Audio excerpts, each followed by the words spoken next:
Women Peace and Security เป็นสอบรถมัตติกามองห่างฟ้า SCT ไทยเศรษฐกิจดังการเกิดอะไรอย่างมีการอภิวัตសហគមន៍យើងចាអញ្ចឹងវាគឺជាកត្តាផ្សេងក្នុងទូនាទីការសន្តិភាពគឺការរស់នៅដោយមានក្តីសុខចាមិនមានអំពើហិង្សាគឺរស់នៅមានការចេះសម្របសម្រួលគ្នាធ្វើឲ្យនៅក្នុងសង្គមគ្រួសារក៏ដូចជាបើសង្គមគ្រួសារគឺមានការសុខដុមរមនាអត់មានដំណោះអត់មានអំពើហិង្សាហ្នឹងគឺអ្នកដែលមានសិទ្ធិស្មារតីក្នុងការរស់រាននិងការគោរពគ្នាទៅវិញទៅមកចាត្រូវអត់ SCT ចាហើយនឹងសូមគោរពដល់អង្គការទាំងអស់ទីគោរពចាជាសំណពររបស់អ្នកខ្ញុំសម្រាប់ថ្ងៃនេះចាអ្នកខ្ញុំទទួលបានចំណេះដឹងច្រើនតែនៅតែមិនទាន់គ្រប់លក្ខខណ្ឌអ្វីដែលចង់បានអញ្ចឹងជាសំណពរអ្នកខ្ញុំចង់សំណពរឲ្យអ្នកគ្រូ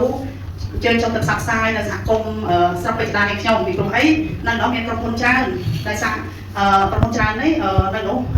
របៀបដូចថាសហគមន៍ដែលគាត់ធ្វើការនៅជាបណ្ដុំណាអញ្ចឹងយើងចង់ឲ្យចូលទៅផ្សព្វផ្សាយទីមួយខាងក្រុមហ៊ុនគេហៅក្រសួងបារាំងហ្នឹងមនុស្សជាង1000នាក់ដែលគាត់ធ្វើជាកម្មករនៅហ្នឹងហើយមួយទៀតក្រុមហ៊ុនតាឡាក់ក្រុមជាពលរដ្ឋមកពីចំណាក់ស្រុកគ្រប់ទាំង25ខេត្តក្រុងមករស់នៅហ្នឹងអញ្ចឹងចង់ឲ្យអ្នកគ្រូអញ្ជើញចូលទៅផ្សព្វផ្សាយនៅសហគមន៍ហើយអ្នកខ្ញុំក៏ចូលរួមអមអ្នកគ្រូដើម្បីផ្សព្វផ្សាយដល់អ្នកគ្នាចា៎អរគុណឥឡូវនេះយើងមកមើលមកចូលបញ្ចាំជាមួយគ្នាតើតងទៅនឹងការឆ្លងបោកតាមប្រព័ន្ធបច្ចេកវិទ្យាចា៎អញ្ចឹងអត់ដឹងថាប្រហែលអ្នកនៅទីនេះធ្លាប់ទទួលរងនឹងការឆ្លងបោកតាមប្រព័ន្ធបច្ចេកវិទ្យាអត់ចានោះប្រហែលអ្នកធ្លាប់សូមលើកដៃ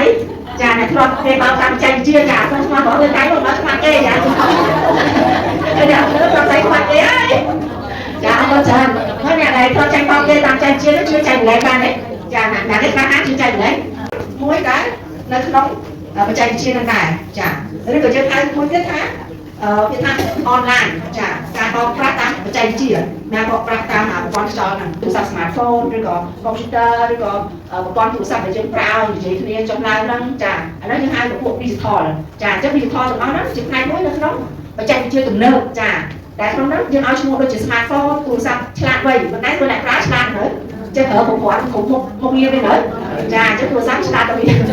ចាប្រើតែឆ្លាតដល់ផងចាអញ្ចឹង